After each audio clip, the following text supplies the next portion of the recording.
guests can get up here before you plan anything more with a book signing. Book signing second. Number one, how do people get in the building? He's known as Baba Booey, and somehow he's become a pop icon in his own right. Well, I yelled Baba Booey at Walter Cronkite's funeral. Baba Booey, Howard Stern. Baba Booey, Baba Booey, Baba Booey.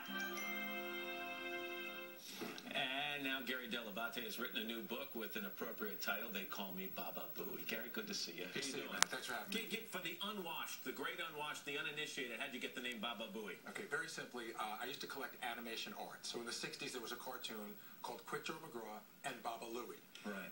So during a commercial break one day, I said, I'm going to buy a Baba Booey. And everyone said, what are you going to get? And I said, a Baba Booey.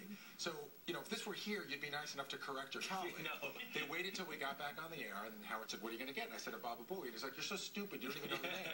So that's how it's a different work environment you're with. You are the executive producer of the show, right? That's correct. Tell the title. We don't even know what our executive producer does. What do you exactly do? Jim's a good guy.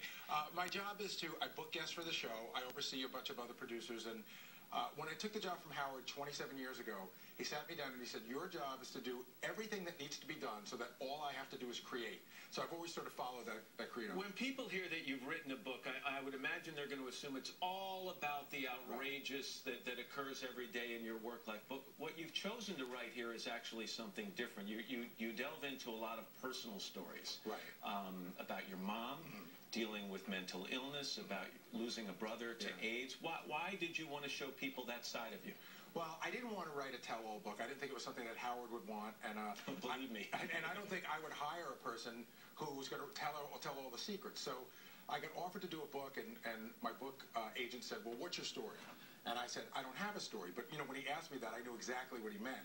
So I called him back the next day, and I said, well, here's my story, but I don't know that I want to tell that story. So I thought about it for a period of time. I talked to my mom, I talked to my wife, I talked to my brother, and I got to a place where it's comfortable telling it. So is this a situation where you think people will have a different understanding for you and the show, even knowing that you're just like the rest of us? You're dealing with things at home that we all deal with. Yeah, I think that if you're a fan of the show and you've heard me for a long time and you think you know everything about me, this is a little bit more. But for people who read the book so far, you know, my mom was dealing with depression, but I've had people come up to me whose mom was dealing with alcoholism, or their dad was dealing with gambling, and it seems to resonate with people. When you're going through difficult times at home, does the show, does your crazy work life create a refuge, or does it provide a kind of odd contradiction?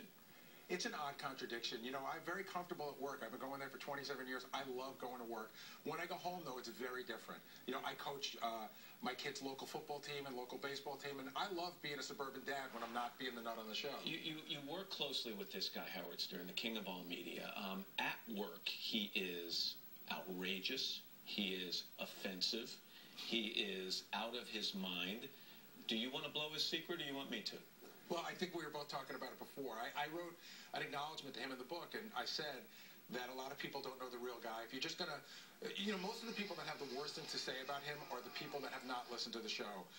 It's not just strippers and porn stars. We've helped in governor's races. We've had Mickey Mantle, Arnold Schwarzenegger, JFK Jr. But not even on the air, and he is a great interview, but not even on the air. I think what people need to know, and I'm not even sure Howard wants them to know, he's pretty shy.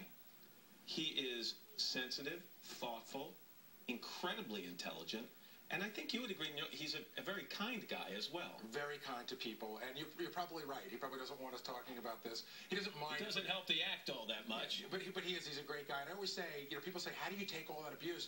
I've been with the show for 27 years. If we didn't love each other, it would be just torture to be there every day. There's love. I mean, you don't deserve the abuse you get, except on occasions. I want to show a picture here. This is a video of you throwing out the first pitch at a baseball game. I wanted people to see that. What went wrong there? What didn't go wrong? First of all, it's not only that the pitch went so far to the right, it's that I look so bad throwing it. I mean, yeah, and let me show you my co-host Meredith throwing out a pitch at a Red Sox game, just for comparison.